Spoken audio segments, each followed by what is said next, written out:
Buenas tardes a todas y a todos. Ya me quedo sin palabras. Bueno, pues para mí era un placer estar hoy aquí en Albacete, que es bueno, mi primera vez en vuestro municipio, y agradeceros de verdad todo el cariño y toda la amabilidad que he tenido desde el momento que contactaron conmigo por primera vez. Y quiero agradecer públicamente pues, a la Concejalía de Mujer e Igualdad, al Centro de la Mujer, a Diana, a Inma, y a Sicas, a Ana, a Paola, a Marillac, por toda esa cercanía que me han mostrado en todo momento, haciéndome pues, partícipe, ¿no? Desde que iniciamos, ¿no? A primeros de año, pues llegó el día. Y para mí es un enorme placer pues, compartir visiones que yo he tenido, reflexiones que yo he hecho ya no solo en mi vida académica, sino también en mi vida personal. Y entonces pues me parece muy interesante que haya la oportunidad, ¿no? De transmitirlo en estos ciclos de conferencias de la historia no contada, porque también hay que contar esa parte de la historia, ¿no? Que no está escrita, que no escribieron las mujeres, o las mujeres que escribieron ocultaron o no le dieron la oportunidad, ¿no? de poder expresarla. Y para mí pues estoy encantadísima. Sí es verdad que resumidamente me gustaría, como muy bien ha comentado Ana, a lo largo de mi vida, desde que empecé mi estudio de psicología, yo ya llevaba incorporada las gafas violetas, y entonces desde ese momento yo siempre lo he reflexionado y lo he analizado con perspectiva de género, ¿no? Luego he tenido la suerte de contar en mi vida profesional con esa oportunidad, ¿no? Sobre todo de estar con grupos de mujeres. Desde que empecé en talleres de bienestar psicológico a mujeres de los municipios de la provincia de Almería. Yo he estado 16 años trabajando en igualdad, en un departamento de igualdad, y ahí empecé a ver cómo las mujeres les creaban los espacios para que expresaran su malestar, y de ese malestar psicológico que muchas veces no eran capaces de transmitir, ¿no? Y eso a mí siempre me ha despertado mucha curiosidad, ¿no? Cómo se abrían en canal, cómo expresaban esas emociones, y estuve muchísimos años trabajando con ellas. Luego pasé a un departamento de violencia de género, en el que estuve trabajando con mujeres víctimas de violencia de género y con menores. Ahí ya tenía mujeres mucho más vulnerables, pero os podéis imaginar que la violencia de género conlleva muchas consecuencias psicológicas, que muchas veces son muy difíciles de mostrar, que quizás es la gran impotencia que tienen las mujeres víctimas de violencia, que se les crea, ¿no? Que se les crea que fruto de ese sufrimiento que han tenido, pues se les cuestione, ¿no? como mujeres. Y luego, actualmente soy jefa de servicio de drogodependencia de adicciones, y he podido volver a comprobar cómo las mujeres siguen invisibilizadas en el tema de las adicciones. Y intento también, a través de la programación que hacemos siempre anual, que las mujeres tengan su espacio, ¿no? Porque las mujeres necesitan su espacio.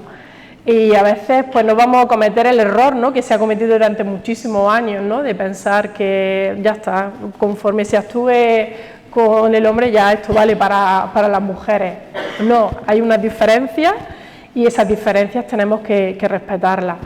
Y entonces pues ahora pues continúo incorporando toda esa perspectiva de género en el tema de las adicciones. De hecho, a lo largo de la conferencia al final os mostraré algunos datos, y hemos estado un poco en la charla que hemos tenido coloquial entre nosotras, hablando de todo este malestar que está medicalizado y que hay que prestarle mucha atención, porque tenemos un gran problema. Y por mi parte, pues nada, invitaros a reflexionar, a compartir, a que participéis. A mí me gusta también que cuando necesitéis interactuar, interactuamos, y que estoy abierta a cualquier pregunta. Y si estamos preparadas y preparados, pues comenzamos. ¿Sí? Gracias, Ana.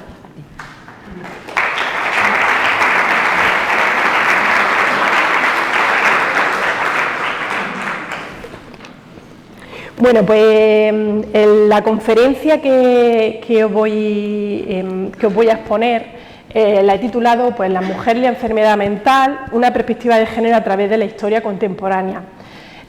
Son muchas cuestiones las que quiero plantear y poner aquí en este foro que de verdad me parece maravilloso tener un aforo completo, y además veo a gente hasta sentada, ¿no? Entonces es maravilloso que haya iniciativas relacionadas con el género y la gente acuda y que tenga ese compromiso.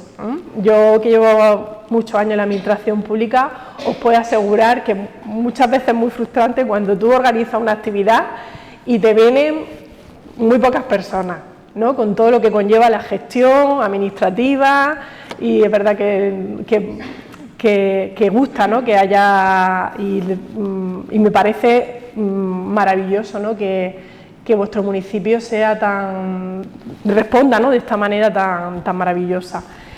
Bien, como os decía, esta conferencia la he preparado teniendo en cuenta varios contenidos que ahora os voy a trasladar, pero sí he querido empezar, para empezar ya a reflexionar, ¿no?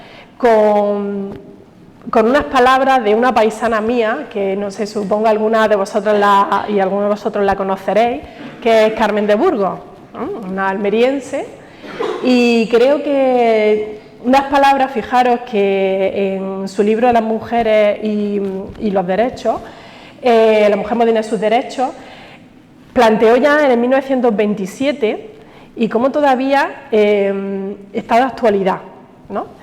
Y dice: la subordinación de la mujer no es obra de la naturaleza, por eso el triunfo del feminismo puede considerarse como el restablecimiento de la justicia y de los fueros de la ley natural, largo tiempo violada con la desigualdad. Pues vamos a partir de ahí. Es verdad que hemos avanzado en muchos aspectos, por suerte, ¿no?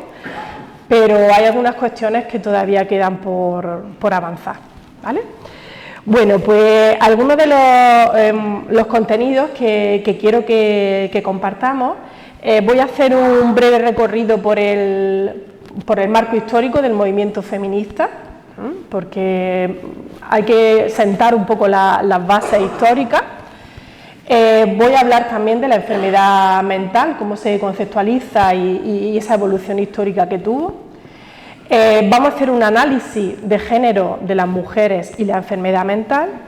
Y por último, que creo que es donde vamos a tener ese espacio de reflexión, ver qué retos pendientes hay y qué logros están por conseguir, ¿no? Porque la lucha del feminismo todavía está en activo. Bien, pues imagino que todos y todas partís ya de una base en la que pues, esa enfermedad mental se ha ido produciendo a la vez que han ido ocurriendo acontecimientos históricos a lo largo, sobre todo de estos últimos siglos, y principalmente con el surgimiento de las disciplinas médicas. Yo un poco me voy a centrar más bien en la psiquiatría, ¿no? Y en la psicología, porque son las disciplinas que tratan, ¿no? la enfermedad mental. Y vamos a ver un poco pues, ese recorrido. No cabe duda que la historia no ha catalogado a las mujeres como inferiores, locas, enajenadas mentales, y prácticamente no ha sido por un saber científico objetivo. Y eso es un poco lo que vamos a analizar. ¿Por qué? Porque la medicina, en la psiquiatría, en la psicología, también está el patriarcado. Con lo cual, no ha habido una objetividad, ¿no? en esos diagnósticos muchas veces que a las mujeres se le han hecho con respecto a la enfermedad mental.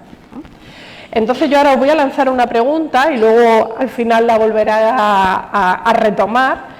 La lanzo ya al foro. ¿Las mujeres somos unas locas? La locura guarda relación con las mujeres. Las mujeres somos unas histéricas. Vamos a ir analizando a lo largo de esta conferencia a ver qué podemos concluir y qué respuestas podemos dar, ¿vale?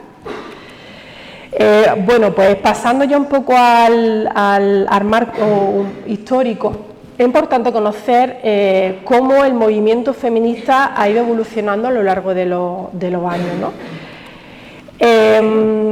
Como cualquier movimiento social, el feminismo ha ido pasando por diferentes etapas.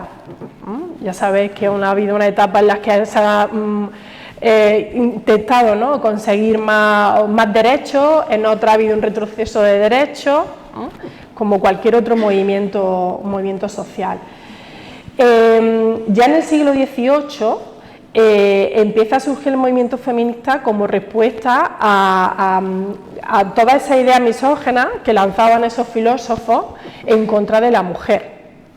Con lo cual, pues bueno, había un grupo de mujeres que era contrario, por supuesto, a esa idea y de hecho elaboraron muchísimos documentos, muchas veces incluso privados, ¿no?, en contra de toda esa idea. Como hito histórico, os pongo la Revolución Francesa, porque quizás fue el hecho en el que plantearon, ¿no?, la consecución de la igualdad jurídica, de las libertades, que supuestamente deberían de contemplar a las mujeres, aunque muchas de ellas eran las que movilizaban, ¿no?, a las masas para esa consecución de derechos, pero luego no contemplaban los derechos de las mujeres, ¿no? Y ahí que tenéis, bueno, he puesto ahí una iconografía que creo, ¿no?, que es una alegoría, ¿no?, de cómo a veces parecía, ¿no?, que eran ellas, ¿no?, las pioneras, pero era un falso mito, ¿no? No conseguía esos derechos de las mujeres.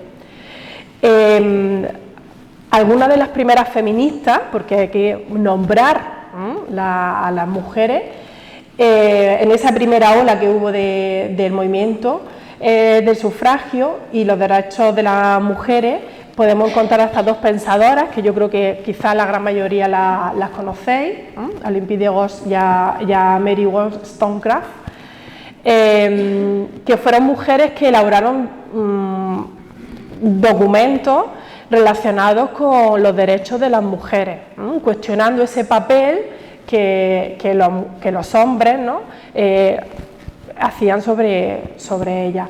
Y hay que reconocer, ¿no?, y yo creo que hay que contar, ¿no?, el papel de esas mujeres pioneras, de esas mujeres históricas, que siempre hay que reconocer que lo que tenemos hoy en día es fruto de lo que muchas otras hicieron a lo largo de la historia, ¿no? Yo, bueno, y os cuento como experiencia, cuando iba por los centros educativos y me encontraba, pues, a chicas jóvenes y a veces hablabas de igualdad, te cuestionaban como si ya la igualdad estuviera conseguida, ¿no? Ya no hay que hacer nada si nosotras somos iguales que ellos, ¿no? Y entonces, pues creo que quedan muchas cosas por hacer y que hay que valorar el esfuerzo que han hecho otras mujeres, lo que han tenido que sufrir muchas otras mujeres para conseguir lo que hoy en día tenemos, ¿no? Y que nosotras tenemos que conseguir para nuestras futuras generaciones, tanto para ellos como para ellas, ¿no? Porque yo parto de la base que el feminismo es igualdad en ambos sexos, ¿no? Bien. El feminismo como grupo social principalmente ocurre con dos hitos históricos. Por un lado, la revolución industrial, ¿no?, que hizo que las mujeres participaran de esa industria siendo mano de obra barata, ¿no? Pero por otro lado, las mujeres que estaban en una mayor posición social, las mujeres burguesas, también demandaban, pues, que esas posesiones de sus maridos también ellas pudiesen tenerlas, ¿no? Y por otro lado, y quizás esto está bastante en nuestro ideario, el sufragio femenino fue principalmente una propuesta de esas mujeres burguesas, ¿no?, que pretendían que una vez que habían conseguido el voto femenino podían así alcanzar, ¿no?, otras cuotas de poder y poder modificar leyes. He traído aquí algunas imágenes, ¿no?, históricas, ¿no?, tanto de la Revolución Industrial y como de las primeras mujeres sufragistas. Y creo que estas imágenes, ¿no?, pues veis, estamos hablando de perfiles muy concretos, ¿no?, de mujeres que están en una posición social también elevada, ¿no? Y pues imaginaros las que no están en esa posición, cómo vivían estas etapas cuando eran, pues, si ellas, las que estaban en esa burguesía, no contaban, pues imaginaros las que estaban por debajo de ellas, ya no contaban en nada, ¿no? Pero bueno, el sufragio pues potenció, ¿no?, que los derechos de las mujeres se tuviesen en cuenta. Centrándonos un poco en el caso de España, ya sabéis que España siempre ha ido un poquito por detrás, ¿no?, del resto de Europa, y nuestro espacio estaba situado en el espacio doméstico, principalmente dedicado a la familia, al hogar, al cuidado, ¿no?, ese rol de cuidadora. Y eso pues siempre ha conllevado pues, una consecuencia en las mujeres que no se comportaban de esa manera. Y ahí es donde ya empieza a cuestionarse esa forma considerada extravagante, ¿no?, o no cumplir con ese rol de género cuando ya eran cuestionadas, y ahí es cuando empezamos a ver esas etiquetas de enajenadas, inferiores, locas, porque toda ella que tragedia un poco de la normativa, ¿no?, que marcaba el patriarcado era totalmente cuestionado. Las mujeres obreras comienzan a cuestionar también ese modelo que está, ¿no?, de ese espacio doméstico, y empiezan ya a favorecer pues a mujer moderna. Por eso aconsejo, no sé si habéis leído el libro de Carmen de Burgos, pero os aconsejo que lo leáis, porque teniendo en cuenta cuando fue escrito, pues era una mujer muy avanzada para su tiempo, y habla de muchas cuestiones que hoy en día parece que están ya conseguidas y ella ya se las planteaba. ¿Qué ocurre? Que se intenta justificar, ¿no?, ese papel de la mujer en base a la inferioridad, ¿no?, una inferioridad mental, ese cuestionamiento totalmente de como si hubiera diferencias genéticas entre hombres y mujeres. Y aquí os indico, por ejemplo, cómo además había documentos legislativos que daban apoyo a toda esa argumentación. Y aquí, por ejemplo, os señalo el Código Civil de 1889. Y os voy a leer, que os he traído algunas de las cuestiones, ¿no?, que plantea este código, ¿no? Con respecto, por ejemplo, al matrimonio, dice en un artículo: el marido debe proteger a la mujer y ésta obedecer al marido. El marido es el administrador de los bienes de la sociedad conyugal. El marido es el representante de la mujer. Y os puedo seguir leyendo, y hoy en día imagino que estaréis diciendo, bueno, pues esto era dar más argumentos, ¿no?, a que la mujer estuviera totalmente en un papel pues prácticamente nulo, ¿no?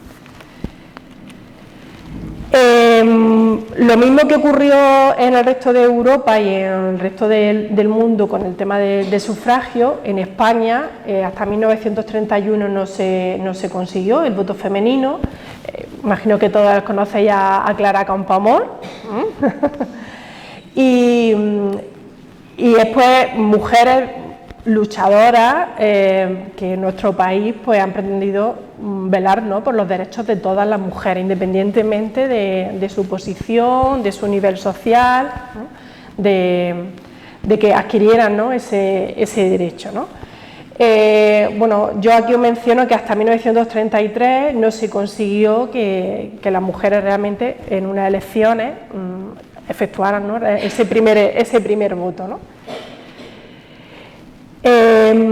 históricamente en nuestro país, quizás la Segunda República fue la etapa histórica en la que más avances se produjeron en el tema de los derechos de las mujeres.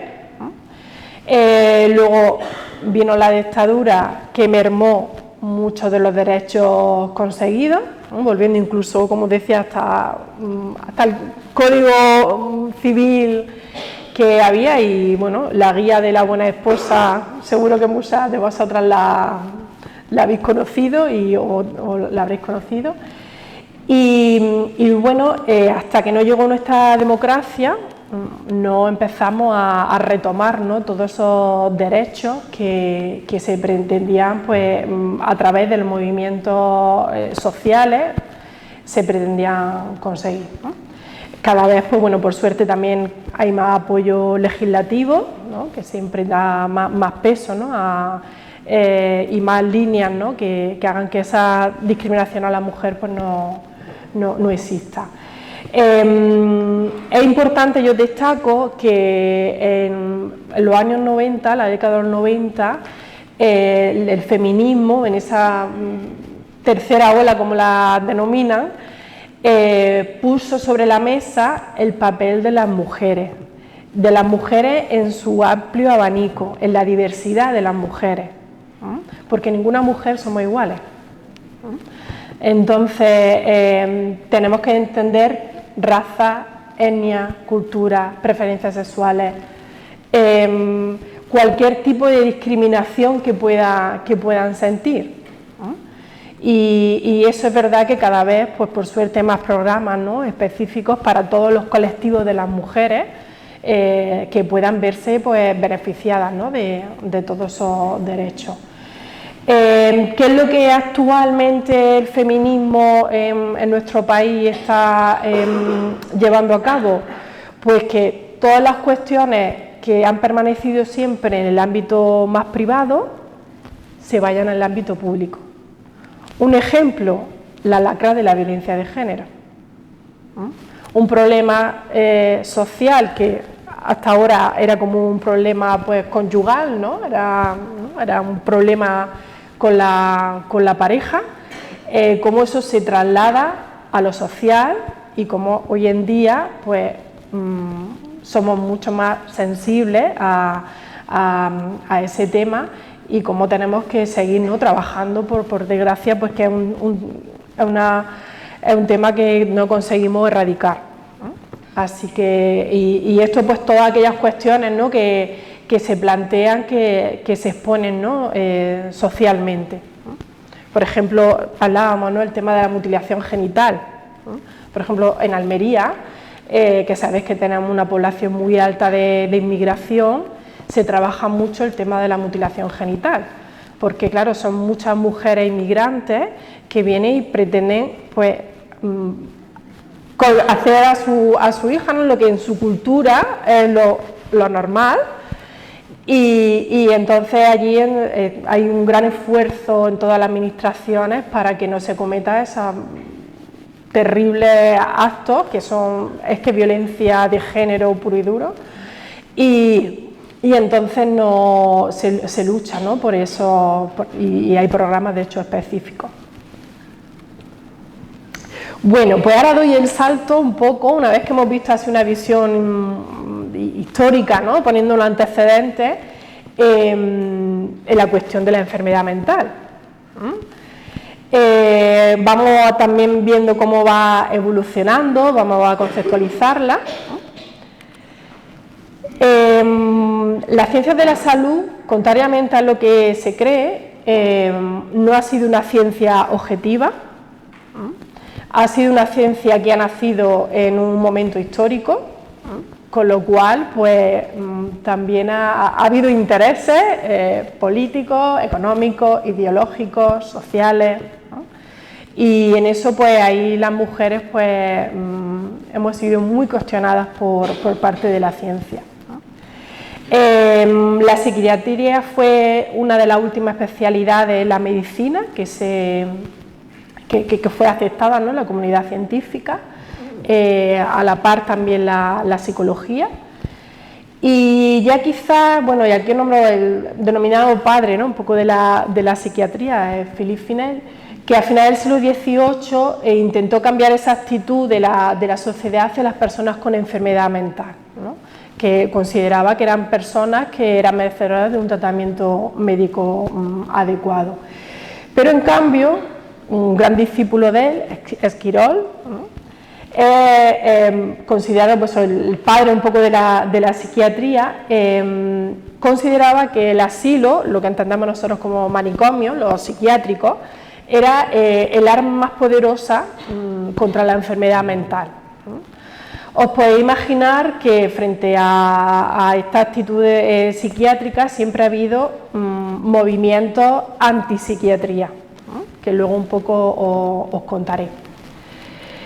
He querido traer esta imagen, que es una imagen, pues creo que impactante, ¿no?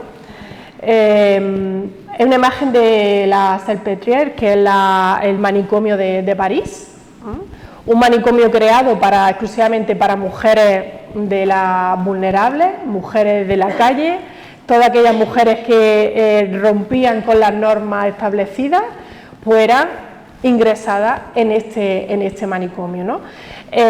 Lo más duro es que, como veis en las imágenes, las mujeres, las locas, eran encadenadas, hostigadas, y fijaros, ¿no?, esa representación de esa paciente, ¿no?,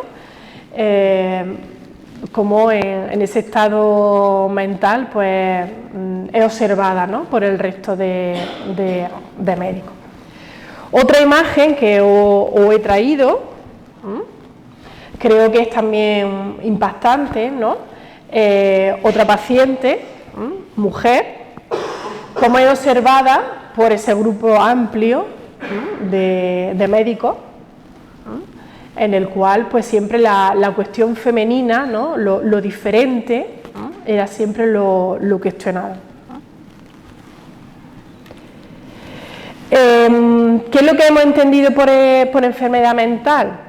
Bueno, pues según la Federación Mundial para la Salud Mental, se ha definido como un estado que permite desarrollo óptimo físico, intelectual, afectivo, el sujeto de la persona, en la medida que no perturbe el desarrollo de sus semejantes. Eso teóricamente, ¿no?, está muy bien definido, pero luego ya hemos visto que en la práctica, en el caso de las mujeres, ha sido muy diferente. Por otro lado, para la perspectiva médica psiquiátrica, ha sido un concepto más genérico que se ha explicado siempre a través de categorías, a través de síntomas. Y para eso la psiquiatría y la psicología ha recogido todos esos síntomas a través de los manuales de diagnóstico y estadístico de los trastornos mentales, los denominados DSM, y bueno, también está el CIE, y ha servido para recoger, ¿no?, toda la tipología de enfermedades mentales. ¿El género en los diagnósticos de salud mental? Pues afectado, claro que sí. No ha sido incluida en la mayoría de esos diagnósticos, y afecta pues cómo se expresan esos síntomas, cómo cursan la enfermedad, el proceso de enfermar de diferentes en hombres que en mujeres. La búsqueda de ayuda también es diferente en función de hombres y mujeres, y luego la respuesta al tratamiento también es diferente en hombres y mujeres. Con lo cual, por supuesto que la cuestión de género ha afectado en esos diagnósticos de salud. Aquí, bueno, este esquema que os he hecho, simplemente quería un poco indicaros que desde que el primer manual de diagnóstico en 1952 apareció, ha tenido diferentes revisiones, hasta la actual, que es el DSM-5 texto revisado, del 2022, y en todos ellos se han producido pequeñas modificaciones con respecto a la perspectiva de género. Pero esa perspectiva de género no está tan clara. Yo os he traído el DSM-5, Y bueno, os he traído un par de ejemplos, ¿no?, de fijaros lo poco que quizás se ha avanzado por confundir a veces el género con sexo. Y yo creo que todos los que estábamos aquí sabemos que no significa lo mismo, ¿no? El género es una construcción social, cultural, mientras que el sexo es algo biológico, ¿no? Entonces, eso no está recogido en los manuales. Unos ejemplos que he traído, yo he traído, bueno, ejemplos de sustancias, ¿no?, del apartado de los trastornos relacionados con las sustancias. Por ejemplo, en la abstinencia del alcohol hay un apartado que se llama aspectos diagnósticos relacionados con el género, ¿no? Y os leo lo que pone. Históricamente, en muchas sociedades occidentales se tolera más la bebida y la embriaguez en los varones, pero tal diferencia de género puede ser mucho menos importante en los últimos años, especialmente durante la adolescencia y la edad adulta joven. No sé qué os parece, pero ¿dónde estamos nosotras ahí? Y estamos hablando de que está relacionado con el género. ¿Nos engloba dentro de adolescentes y edad adulta joven? Pero no dice nada de esas mujeres adultas. Otro ejemplo que os he traído, por ejemplo, el relacionado con el consumo de sedantes, hipnóticos y ansiolíticos, que luego veremos que quizás, ¿no?, uno de los trastornos que mayor prevalencia tienen en mujeres. Los aspectos diagnósticos relacionados con el género, dice: las mujeres parecen tener un mayor riesgo que los hombres de abusar de los medicamentos sedantes, hipnóticos o ansiolíticos recetados. Ya está ahí. Claro, vamos a reflexionar por qué, ¿no? Falta ese análisis de género, ¿no? ¿Por qué las mujeres consumen más medicamentos? ¿Por qué? Y entonces, bueno, pues para que veáis que la evolución de género todavía está por hacer en todo esto, en estas guías diagnósticas, ¿no?, que son nuestros facultativos, nuestros terapeutas los que manejan, y todavía pues no aparecen, ¿no? Quizás ¿qué es lo que está ocurriendo en esta evaluación? Y lo he intentado recoger, ¿no? Sigue habiendo muchos sesgos de lenguaje no igualitario, y el lenguaje es muy importante, y el lenguaje, ya sabéis que lo que no se nombra no existe, y eso todavía en los textos sigue apareciendo. Luego ocurre una cosa, que es que hay muy pocas personas expertas que formen parte de esos equipos de investigación que hacen para elaborar los manuales de diagnóstico, con lo cual pues se está infravalorando, ¿no?, esa representación femenina. Y como os decía, no tienen en cuenta esa construcción social del género, y a veces simplemente se limita a hacer la diferencia sexo entre hombre y mujer. Y creo que las cuestiones de género, la perspectiva de género va mucho más allá, ¿no? Con lo cual, pues algunas autoras han mencionado que quizás en lugar de estar hablando de prevalencia de trastornos mentales, deberíamos estar hablando de malestares de género, ¿no?, que sería quizás unos términos mucho más igualitarios, que intentaría pues guardar esa relación, ¿no?, de por qué, ¿no?, las mujeres enferman de una manera, por qué los hombres también enferman de otra manera, y sería una ciencia muchísimo más diversa y muchísimo más inclusiva, ¿no? Y esto es un poco lo que queda pendiente de hacer. Cada vez hay muchas más investigadoras que están trabajando en este tema. En España hay investigadoras que lo están haciendo, pero quizás es algo que hay que analizar, ¿no?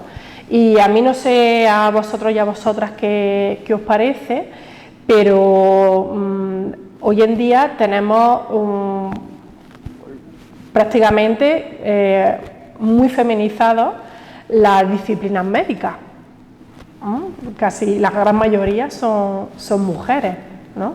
Entonces, pues la cuestión de género debería estar quizás presente, ¿no? Es algo que debe de colarse, ¿no? A nivel de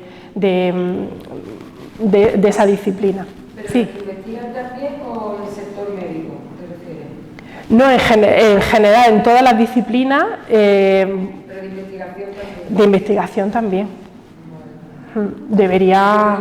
O sea que siempre más investigado más desde la perspectiva de género del hombre. De hecho, las pastillas anticonceptivas, todo lo que sea para los métodos anticonceptivos que sean perjudiciales para el cuerpo y hormonas, es para nosotras, ellos preservativos. O sea, siempre ha sido una visión y curas para tal siempre antes para el hombre que para la mujer.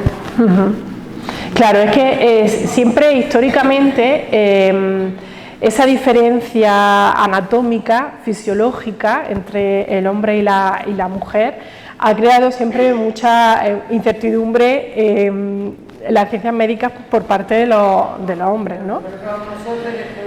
Claro, hemos sido conejillos de India y a veces incluso para, por el ejemplo que me has puesto, ¿no? En temas de pues, menopausia, anticonceptivos, son cuestiones más femeninas porque son cuestiones de nuestros ciclos que tenemos en nuestra vida, ¿no? Y entonces creo que claro que las mujeres deben participar en esos ensayos porque al final las que nos van a afectar es a nosotras, ¿no?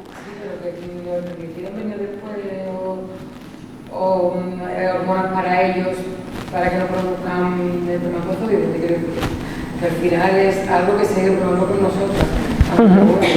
Sí, no, estoy totalmente de acuerdo, o sea que aquí tenemos que poner eso sobre la mesa como que afecte lo menos posible a cada grupo, ¿no? Y estar un poco en esos estudios, ¿no? Que se hacen por cualquier medicamento, tiene que pasar sus ensayos clínicos, ¿no? Y muchas veces pues las mujeres han sido excluidas de todos esos ensayos clínicos, ¿no? O como te decía, o se han utilizado a las mujeres para probar una medicación que no va dirigida, ¿no? Quizá a mujeres.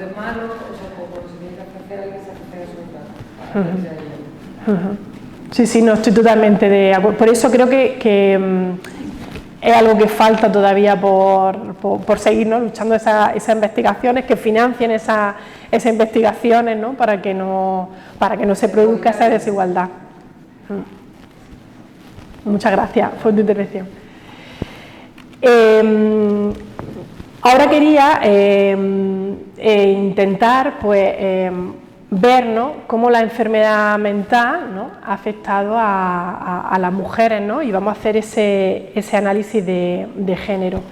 Como ya os he estado comentando, la psiquiatría pues, a lo largo de la historia ha sido una fuente importante de ideología sexista, ¿no? Base del patriarcado, ¿no? Ha sido muy cuestionada. Bueno, os he citado a Carmen Valls, que es una médica que lleva muchos años investigando en el tema del campo de la medicina y especialmente pues, de las mujeres. Y un poco lo que ella trata de expresar es que la ciencia médica ha aprovechado ese poder, ¿no? Para ejercer sobre las mujeres, ¿no?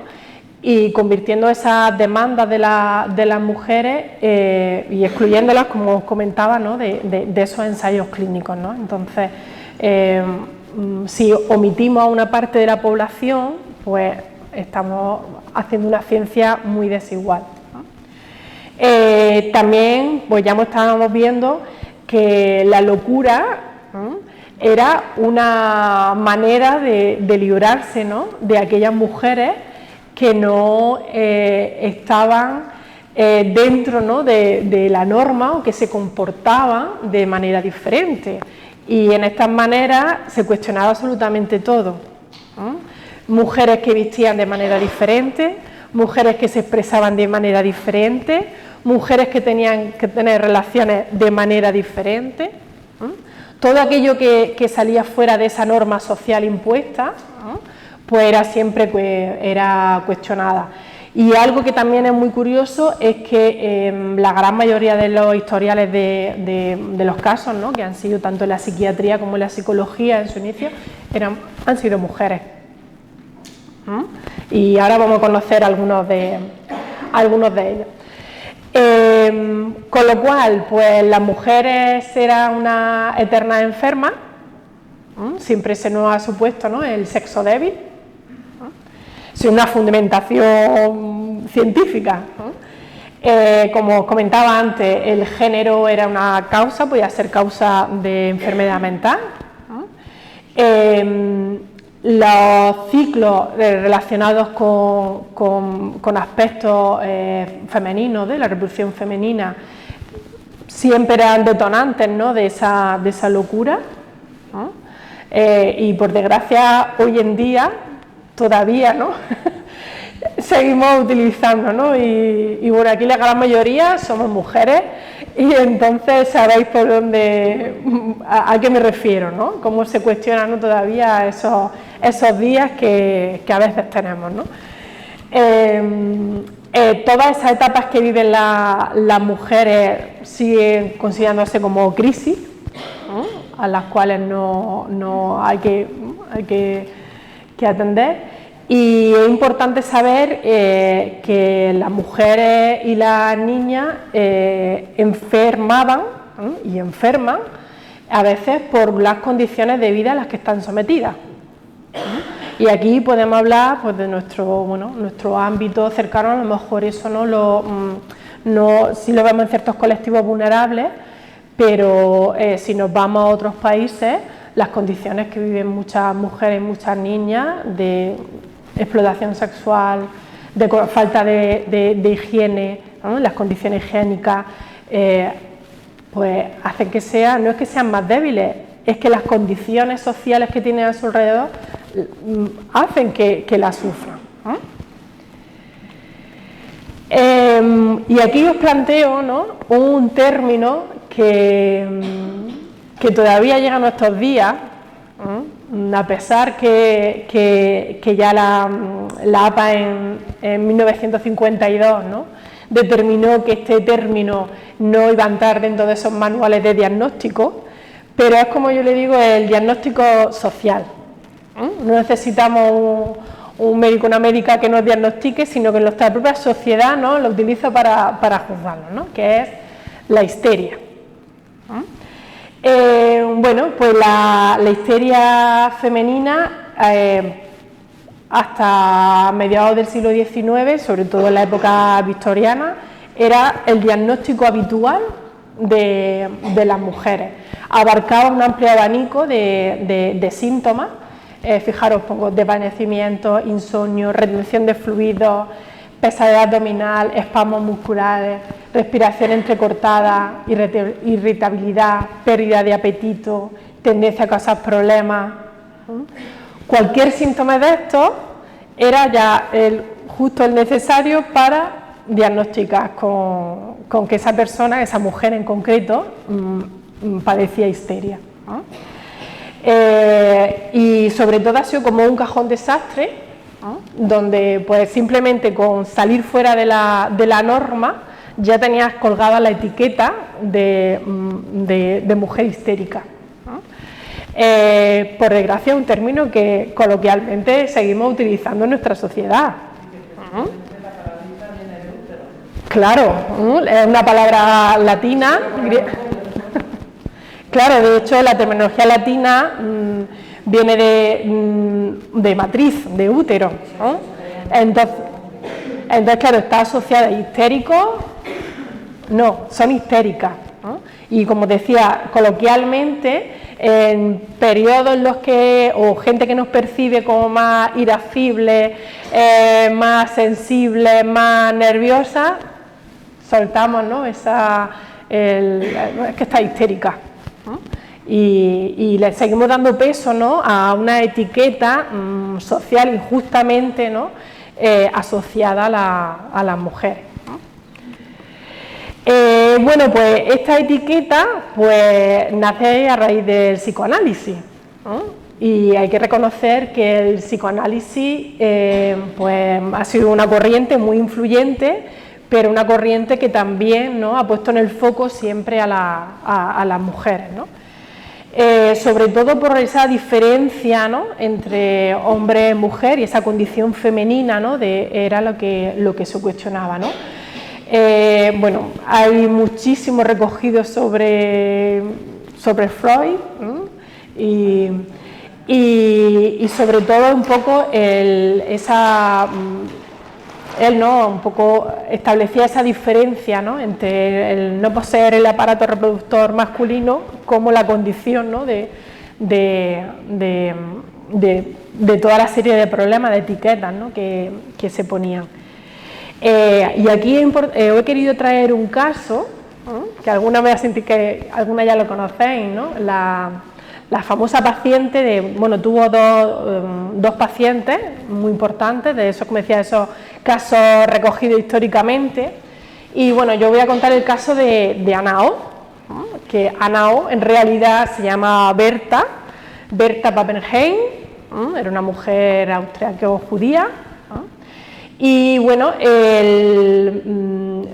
Freud era discípulo del doctor Joseph Breuer, y entonces fue quien publicó, ¿no?, un libro, pues fijaros, estudios sobre la histeria, ¿no? Esta mujer acudió a consulta por una serie de síntomas que tenía. Fijaros, parálisis de extremidad del lado derecho de su cuerpo, trastornos de visión, audición, habla, alucinaciones, pérdida de conciencia, y la etiqueta fue histeria, ¿no?, como decía, ese cajón desastre, ¿no?, donde todo cabía, ¿no? Con ella es verdad que avanzó el psicoanálisis por los tratamientos, ¿no?, que se utilizaban, y mucha base, ¿no?, de lo que históricamente conocemos del psicoanálisis viene pues de este caso. Pero yo sí quería un poco, y perdonad que haya tanto texto, ¿no?, contar un poco el caso de esta mujer, ¿no? Esta mujer tenía un hermano menor y dos hermanas mayores, ¿no? Cuando ella solo tiene 8 años, su hermana muere de tuberculosis, ¿no? Era una época, por supuesto, en la que ella pocas oportunidades tenía, y de hecho tuvo que dejar la educación, la escuela, para aprender otras actividades, ¿no? El padre de Berta, ¿no?, contrajo tuberculosis, ¿no? Ella estuvo mucho tiempo cuidándolo, encamado. El padre finalmente murió, ¿no? Ella quedó bastante enferma, ¿no?, y empezó a consultar a la consulta de psicoanalista por los diversos síntomas que empezaban a surgir, ¿no? Sobre todo, la mayor parte, toda la mella fue a consecuencia, ¿no?, de ese cuidado, ¿no?, que hizo cuando estuvo cuidando a su padre, ¿no? Prácticamente pasó toda su vida con muchos estados de ansiedad, con alucinaciones, ¿no?, y ese atormentamiento mental, ¿no?, que recogían. Mi intencionalidad de traeros este caso es porque creo que hoy en día muchas mujeres están en esta situación. Hablamos de las mujeres cuidadoras, esas mujeres dedicadas exclusivamente al cuidado de personas dependientes. Hoy en día, por suerte, no son etiquetadas, ¿no?, con la histeria, pero sí son etiquetadas con muchísimas enfermedades mentales, ¿no?, y muy medicalizadas. Pues si analizáramos este caso, ¿no?, fuera actual, veríamos muy claro las condiciones en las que está esta mujer, ¿no?, que lógicamente va a tener consecuencias en su vida, ¿no? Si tú has vivido ya un duelo de un familiar cercano, en este caso de una hermana, si además estás constantemente cuidando a tu padre y encima no tienes ninguna actividad en la que tú puedas evadirte o dedicar tu tiempo, pues está claro que va a tener consecuencias en ti, ¿no? Y por eso yo quería traerlo, ¿no? para reflexionar. Y otro caso que también os quería traer es un caso español. Es un caso que por suerte ha sido recogido en texto, que es el caso de doña Juana Sagrera. Es una mujer valenciana, casada con un comerciante valenciano muy importante, que presentaba a veces conflictos familiares, y esos conflictos muchas veces su marido amenazaba, ¿no?, con recluirla si no se comportaba de la manera que debería de comportarse. El marido consiguió el apoyo de dos hermanos, ¿no?, de ella, consiguieron engañarla, ¿no?, la llevaron a un manicomio a Barcelona, ¿no?, a Sant Boi de Llobregat.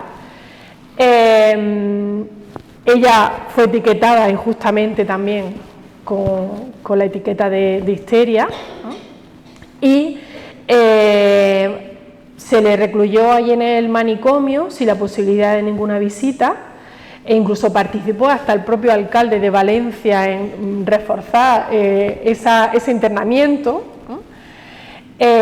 Pero ella se alió con no con los médicos, porque los médicos la recluyeron por desgracia por ellos, consiguió a través de personal sanitario del centro que le permitieran escribir cartas, y ella escribía cartas y esas cartas se las mandaba a sus familiares, y los familiares tuvieron el conocimiento de que estaba recluida injustamente en ese manicomio. Fue algo que ya pues acudieron al gobernador, que pues investigó el tema, salió de ese manicomio, la metieron en un convento. Después de meterla en el convento, hubo un juicio, porque en el convento volvieron a hacerle diagnósticos médicos, pero esos médicos detectaron que no hay ningún tipo de trastorno mental por parte de esta mujer, y que no estaba justificado que estuviera internada, ¿no? Hubo un juicio, ¿no?, de este caso.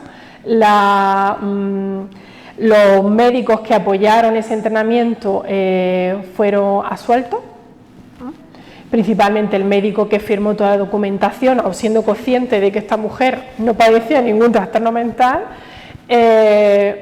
también salió absuelto, y los únicos que sí tuvieron condena a prisión fue el marido y los dos hermanos, ¿no? Y bueno, creo que es un reflejo, ¿no?, de situaciones muy injustas, y esto es una historia, pero imaginaros la cantidad de historias que ha habido en nuestros centros psiquiátricos, ¿no?, de todas esas mujeres que salían fuera de esa norma y cómo eran ingresadas sin consentimiento, y muchas veces eran avaladas por familiares, ¿no?, que era, bueno, ahora mejor la apartamos, ¿no?, mejor recluida, ¿no?, que así molesta menos, ¿no? Y por desgracia pues ha sido algo que a lo largo de la historia pues se ha llevado a cabo, ¿no? Estaba como justificado. Se ha considerado que era un método de control social, ¿no? Si aislamos a alguien que está generando, que está molestando, que sale fuera de esas normas, pues mejor, ¿no?, tenerla fuera. Por eso, ¿qué es lo que se alababa? Pues todas esas mujeres pues conformistas, sumisas, dependientes, ¿no?, eran las que interesaban, ¿no? Todas aquellas que tenían actitudes diferentes no interesaban. Y un dato que creo que hoy en día, por supuesto, que no se hace, ¿no? Muchas veces en esos centros psiquiátricos los tratamientos que se hacían a las mujeres eran totalmente vejatorios, ¿no? Hay imágenes, yo no he querido traer imágenes, creo que es un poco desagradable, ¿no? Pero uno de los tratamientos que se utilizaba ¿no? Sobre todo para el caso de la histeria, está muy recogido en la bibliografía, la literatura, es la estimulación manual de los genitales de las mujeres por el doctor, ¿no? Era como el método de curación, ¿no? Hoy en día, y además por suerte creo que vaya a contar, ¿no?, con una ponente en este ciclo de conferencias, ¿no?, que va a tocar el tema de la ginecología y de la obstetricia, y supongo, ¿no?, que os dirá como a veces lo invasivo, ¿no?, que eso. Luego otros métodos mucho más radicales ha sido la extirpación del órgano femenino, ¿no?, como un método, ¿no?, de intentar eliminar, ¿no?, esa enfermedad mental, ¿no? Por supuesto, hoy en día esto no lo cuestionamos, ¿no? Son métodos más lo que en sí los centros psiquiátricos, pues ya sabéis que utilizaban de tratamiento, ¿no? Electroshock, lobotomía, ¿no?, el encadenamiento, etcétera, ¿no? Por suerte, bueno, en casi todos los países, y en España desde 1986, se incorpora la psiquiatría en la Ley General Sanitaria, y entonces van desapareciendo paulatinamente los centros psiquiátricos y hay mayor integración de las personas con enfermedad mental en nuestra sociedad, ¿no? Y hoy en día pues están totalmente integrados y ya sabes que están más centrados en temas de atención primaria, ¿no? ¿Qué ocurre en la enfermedad mental en la actualidad? Pues está medicalizado, ¿no? El consumo de la benzodiazepina, ¿no?, sigue perpetuando ese rol de mujer débil, ¿no? Los psicofármacos aparecen en la década de los 50, ¿no? Y sí es cierto que vinieron a aliviar, pues, lo que estamos hablando, ¿no?, ese periodo de transición de los centros psiquiátricos a lo que es a la atención primaria, a las unidades, ¿no?, de salud mental, pero lo que no contaba la comunidad científica es lo que se estaba haciendo, sobre todo con las mujeres, en el consumo de psicofármacos, ¿no? ¿Qué ocurre? Que los psicofármacos puntualmente nos pueden, pues, mejorar, ¿no?, pero el uso indebido y el abuso de esos psicofármacos nos conlleva muchas consecuencias, ¿no? Y eso, pues, la verdad es que está preocupando bastante. Sí hay un dato importantísimo, y fijaros, sí lo recoge el manual de diagnóstico que os he leído, ¿no?, que las mujeres consumen más psicofármacos que los hombres, pero hay que analizar el por qué, ¿no? ¿Por qué esto es así, ¿no? Además, como hemos estado comentando antes, a las mujeres, si se les excluye de esos estudios, de esos ensayos clínicos, pues claro que hay consecuencias que no se van a desconocer, que se desconocen hasta que realmente ya son efectos adversos de esa medicación en las mujeres, ¿no?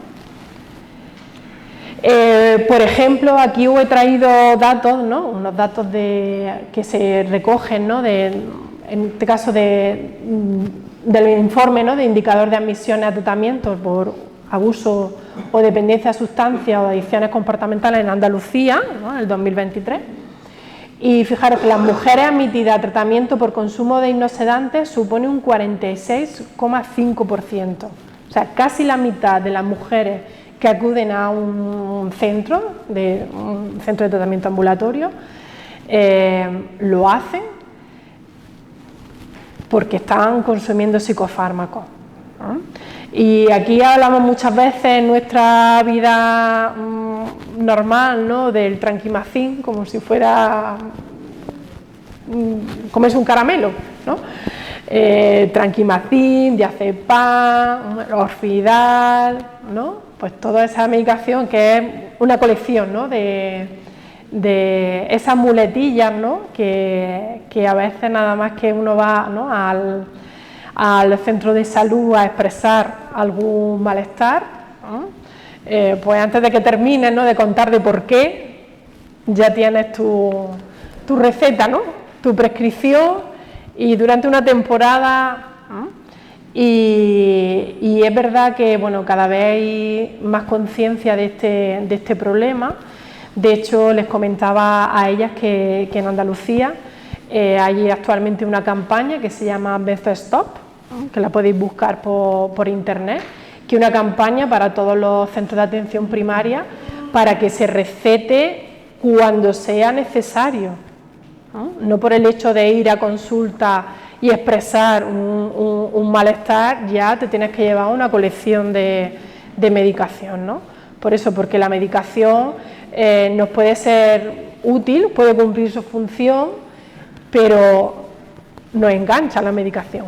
Sí. Estaba viendo los reportajes, una de las cuestiones es que si ves las estadísticas de cualquier centro, cualquier de salud mental en España, la mayoría es población femenina, la mayoría que va, con lo cual hay un 48% más de diagnóstico en mujeres. No que sea 48%, es 48% de diagnóstico más. Por eso, claro, el diagnóstico, imagino que se diagnostica, pero también se tolerable. Con lo cual, la mujer sí que es el principal sujeto de los centros de salud mental. Otra cosa que sí que es la identificación entre mujer y enfermedad mental, es algo que, igual que tú has dicho, estoy totalmente de acuerdo. El lenguaje es importante, pero también es importante empezar a decir mujer y salud mental. Toma, deteriorada por muchas situaciones de desigualdad, de machismo, por muchos sujetos que son los que realmente a lo mejor hay que decir sujetos y enfermedad mental. Que a lo mejor esa es la historia no contada. Estoy totalmente de acuerdo contigo, ¿no?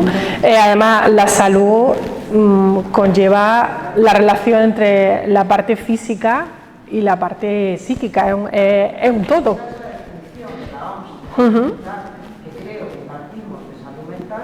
va deteriorando por causas ajenas a nosotras. Afortunadamente, si buscamos la otra que toca el lado, pues bueno, pues la mujer está siendo tratada y diagnosticada, con lo cual, pues a lo mejor sí que vamos a tener una salud mental mucho mejor, pero de la historia que no se habla es del hombre y de la enfermedad mental. Totalmente, muchas gracias por tu apoyo. Lo que pasa es que el hombre, yo tengo un prejuicio, el hombre, pues, el macho, ¿no? Es como que le causa más vergüenza, no admite, ¿no? Que a lo mejor está mal, no necesita que la ayuden y tal. Y la mujer, pues eso lo ve de otra manera. También por eso hay muchas más mujeres, por ejemplo, pueden tener depresión, pueden tener una salud mental mal. El hombre lo está mintiendo más, y está viendo más casos. Yo he visto una asociación de depresión, de ansiedad y la parte de la SUS, y entonces ocurre mucho eso. El hombre tiene mucho prejuicio, entonces lo oculta mucho, pero también el hombre está mal, mentalmente. Claro, ¿no? Y de hecho, en el hombre hay una enfermedad que es muy importante en el derecho, que es la pedofilia. Que no sé hasta qué punto hay una investigación clara que lo define. ¿Por qué se da en el hombre en un 99% y en un 1% en mujeres? Sí, eso es quizá la... Claro, no. Y, sí. Totalmente de acuerdo contigo. Eso es lo que realmente los manuales de diagnóstico tendrían que hacer ese análisis, ¿no? El por qué condiciones se están produciendo para que mayoritariamente tenga prevalencia en hombres y no en mujeres, ¿no? Eso es lo que yo os digo que falta ese más allá, ¿no? Ese más. Y estoy de acuerdo con ese, a veces, pues, que el hombre no sienta, ¿no? Que no puede expresar, ¿no? Quizá ese malestar. Si nos vamos a la raíz, las mujeres desde muy pequeñitas estamos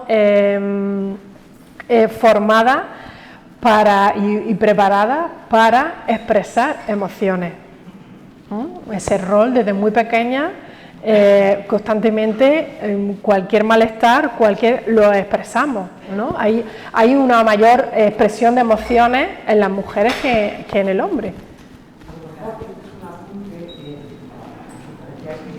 Sí que habría que poner una perspectiva de género en la sintomatología, incluso de la enfermedad mental, incluso de malestar general, como puede ser la tristeza o bueno, en el género masculino puede ser llegar a ser distinta, con lo cual se diagnostica de otra manera. De hecho, la depresión en el hombre seguramente produzca más ira, hiperactividad, hiperactividad que en la mujer que produce otra sintomatología, como la tristeza, y esa es la que se conoce, pero no se conoce una. Normalmente la sintomatología lleva a los benzos y otra lleva a situaciones como alcohol, que es la prevalencia, por ejemplo, en el hombre. Entonces, la perspectiva de género, tanto en diagnósticos como en síntomas, ahí sí que debería de ser importante, por lo menos para que no se categorice y enseguida se diga, ¿no?, depresión, mujer. Pues no, es que solo conocemos, parece que solo conocemos los síntomas en el género femenino. La fibromialgia, por ejemplo, es la histeria del siglo XXI. Sí, el cajón desastre, y luego más adelante hoy le va a comentar, ¿no? Ese cajón desastre, ¿no? De no sabemos qué hay, un cúmulo de síntomas, vamos a llamarlo así, ¿no? Es que la sintomatología, Cristina, que tú has explicado, de histeria, todos los síntomas son muy identificativos en la depresión, mucho, pero lo siente igual un hombre que una mujer. Si un hombre está triste igual que una mujer. Si un hombre no se levanta de la cama, levanta igual que una mujer. Si está encerrado, si no puede respirar, si tiene agresividad, se enfada por cualquier cosa, lo siente igual un hombre que una mujer. Pero como tú me has dicho, desde muy pequeña nos han acostumbrado a que las emociones pues, hay que calmarlas, hay que vivirlas, hay que llorar, hay que gritar. Todo lo contrario, lo que le hemos enseñado a la sociedad, a la vida, lo que se le ha enseñado ha sido todo lo contrario. No puede llorar, no puede ser débil, pero los síntomas lo mismo los siente un hombre y una mujer. Pero ese es el problema ese de raíz. Tiene un origen totalmente social, porque la depresión se produce cuando hay una bajada de serotonina y eso se controla con los neurotransmisores, que los tenemos igual, hombres y mujeres, pero hay un condicionamiento social que el hombre como un signo de debilidad, llorar y tal cual, todo. Claro, esa es la raíz, por eso todo el tiempo que se ha intentado, ¿no?, establecer esas diferencias más a nivel fisiológico o estructurales, están demostradas científicamente que no hay tales diferencias, o sea, las diferencias son sociales. La expresión de emociones no se produce lo mismo en mujeres que, fijaros, ¿no?, como tú muy bien decías, ¿no?, los hombres no lloran, ¿no?, porque claro que el llanto, si el llanto es una emoción que traemos todos de serie, sea un hombre o sea una mujer, ¿no? Es cierto que yo creo que la base es que tenemos que tener una mayor educación emocional desde muy pequeños, ¿no?, en niños y niñas, ¿no? Y eso yo creo que es algo que la igualdad tiene que luchar, ¿no?, por conseguir esa educación emocional, porque entonces estaremos hablando de esa igualdad luego en cuanto al sentir, ¿no?, y no establecer esas diferencias, ¿no? Como curiosidad, os comento, en el servicio en el que yo trabajo, que dirijo, van personas que buscan tratamiento por consumo de sustancias o sin sustancias. La mayor proporción son hombres, prácticamente más, el doble, ¿no?, de mujeres que asisten. Y es curioso que cuando ellos acuden simplemente ya del momento de que inician en la unidad de información, suelen ir acompañados por la mujer, madre, ¿no? Continúan tratamiento acompañados de la mujer, madre, ¿no?, hasta el final del tratamiento. Hay un apoyo femenino durante ese tratamiento. ¿No ocurre lo mismo cuando es una mujer? No tendrá que ver también un poco con el mantenimiento de un estatus tabú, ¿no?, de que se quiera un poco que las mujeres consuman ese tipo de medicamentos por alguna razón, ¿no? Pero... En las cuestiones que queremos que se mantenga hay intereses y por desgracia económicos. Somos un poquito más de la mitad de la población, entonces el día que se diga no consumimos ninguna pastilla más, pues la industria farmacéutica se viene abajo, ¿no? Entonces claro que hay un interés, por supuesto. Yo conozco algún caso de un hombre que le han denegado una baja porque no podía tomar un medicamento que no le permitía realizar su trabajo.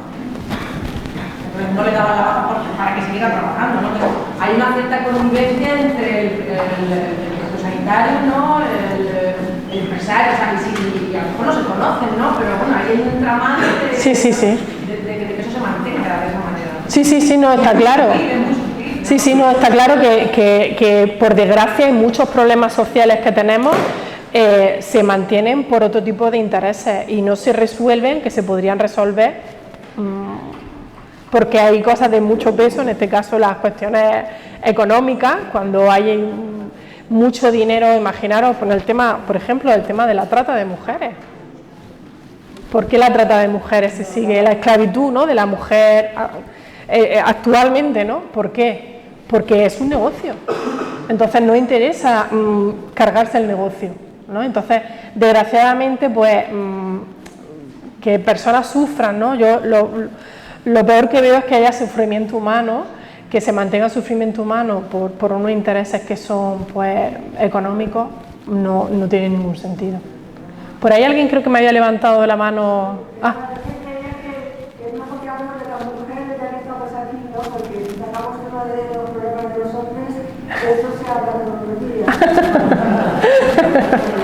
Pues sí, aquí estamos mayoría de mujeres. Pero como bien os decía, yo en mi servicio observo y me da mucha pena que cuando ellas van a iniciar un tratamiento acuden solas o acompañadas por la madre, ¿no? Otra figura femenina, ¿no? Raramente, no encuentro casos en los que le acompañe el marido, ¿no?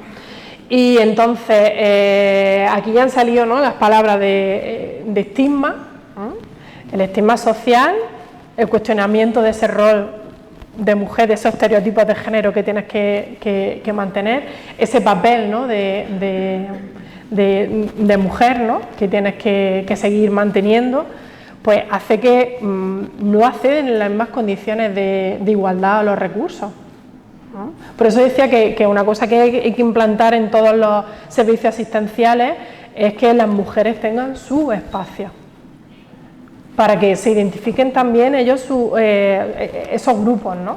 O sea, que creo que es importante tenerlo en cuenta, ¿no? O sea, que muchas gracias por vuestras aportaciones que creo que han añadido, ¿no?, más contenido. Bueno, el análisis que hago un poco de esta parte, ¿no?, que hemos visto y lo que estábamos ya aquí un poco hablando, ¿no? ¿Qué ocurre, por ejemplo, en el tema de la sustancia? Que las mujeres que consumen sustancias lo hacen siempre de una manera más privada, mientras que está mal visto. Claro, ese estigma social, ¿no? Ese estigma social, ¿no? Y como yo decía, ¿no?, acuden en menor proporción a los centros de ayuda, con lo cual hay una desigualdad en el acceso a esa salud. Perdóname que te interrumpa, pero es que el problema es que entre nosotras mismas todavía hay más estigmas. Entre la propia mujer, vemos una mujer que está borracha, decirlo así claramente, porque es así, la tía está borracha, tal. Y vemos un hombre que está borracho y nosotros lo explicamos igual, lo decimos igual y lo vemos igual, pero nosotras mismas, entre nosotras mismas. Claro, es que hemos formado parte de esa sociedad patriarcal, entonces... Es grave, es un tema social muy grave. Sí, no, pero ahí es donde yo creo que nuestro papel es muy importante, que no tenemos que cuestionar, ¿no?, lo que hacen otras mujeres, ¿no?, hay que empatizar con la famosa sororidad, ¿no? Hay que empatizar con las mujeres que no saben, no podemos juzgar, es una cosa que yo siempre, por ejemplo, he tenido muy claro cuando trabajaba con las mujeres víctimas de violencia, jamás he emitido ningún juicio de valor hacia esas mujeres, nunca, porque yo no sé, esas condiciones a las que se veían sometidas, que le hacen elegir tomar una decisión equivocada o no, ¿quién soy yo para juzgarla a ella? ¿No? Entonces, ahí esos cuestionamientos no deberíamos de hacerlo. Bueno, algunas diferencias que, bueno, algunas compañeras ya se ha anticipado en el tema de los trastornos mentales, en esa salud psíquica, se deben principalmente a que las mujeres hemos tenido mayor sensibilidad en expresar pues esos malestares, ¿no? Se nos ha enseñado, con lo cual es más fácil que... Pero además, y creo que ya lo hemos estado hablando, somos también canalizadoras de las demandas de otras personas. Por eso se nos reconoce como hiperfrecuentadoras en los centros de salud. Pero muchas veces no vamos por nosotras, sino vamos por algo de nuestra pareja, por algo de nuestros hijos, por algo de... Entonces estamos canalizando las demandas, el malestar de otras personas. Datos que os traigo, por ejemplo, ¿no? En cuanto al tema de los trastornos mentales, os he destacado estos tres, ¿no? Porque quizás en los que se recogen, aquí en la Subdirección General de Información Sanitaria, en 2021, recogió cuáles son los trastornos más frecuentes que tienen mayor prevalencia en las mujeres, ¿no? Los trastornos de ansiedad, el trastorno depresivo y el que mayor prevalencia tiene los trastornos del sueño. Por eso hay un mayor consumo de hipnosedantes. Fijaros, es que casi duplican y el último triplica, ¿no? los datos. Entonces estamos hablando de diagnóstico laboral y por supuesto pues ese acceso, como yo decía, a los recursos. Es importantísimo que hay que incidir en la salud mental de las mujeres, que hay que ver qué factores están interviniendo para poder realmente poner esos recursos en manos de las mujeres. Por eso finalmente yo aquí os quería traer algunos de los retos, ¿no? que tenemos pendientes, ¿no? Hay que establecer ese proceso de enfermar que es diferente en hombres y en mujeres. Como decíamos, hay una base ahí social, no tenemos las mismas competencias, no tenemos las mismas habilidades, con lo cual esos procesos no son iguales. Los factores socioculturales, cómo se mantiene esa enfermedad mental, ese desarrollo, ese mantenimiento, no se produce de la misma manera dependiendo pues ese nivel cultural, ese nivel social. El autocuidado, muy importante, ese empoderamiento, que realmente sea un empoderamiento real, o sea que las mujeres adquiramos esas habilidades y esas competencias para enfrentarnos a la situación pues esas dificultades, ¿no? que a todas se nos presentan en el camino, ¿no? a lo largo de nuestra vida, ¿no? Pero quien tiene habilidades sale de una manera y quien no tiene habilidades pues sale de otra, ¿no?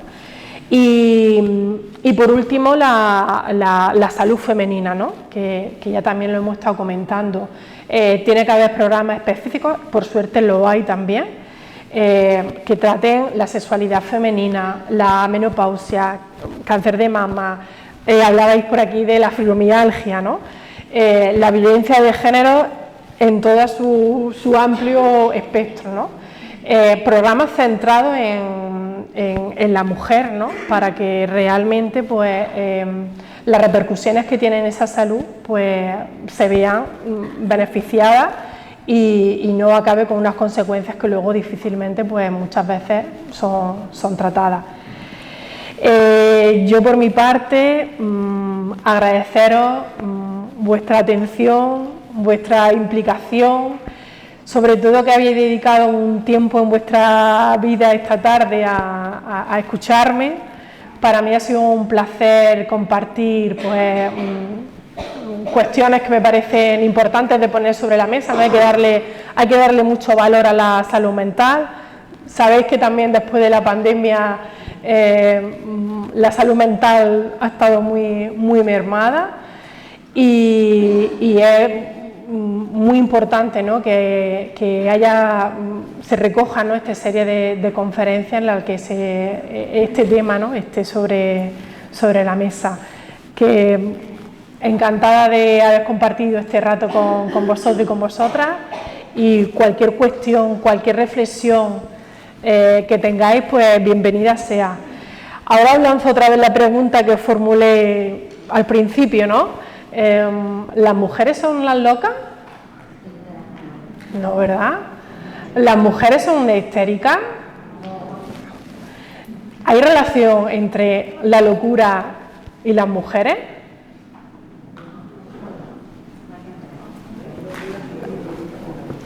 No la ha impuesto un poco la sociedad esa relación, ¿no?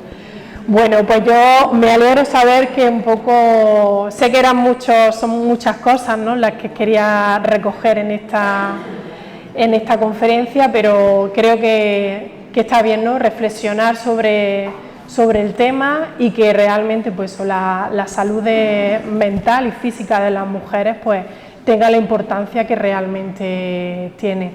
Por mi parte, si tenéis alguna cuestión, alguna pregunta, aunque habéis sido muy participativa, y eso me encanta, cualquier cosa que queréis, estoy a vuestra disposición.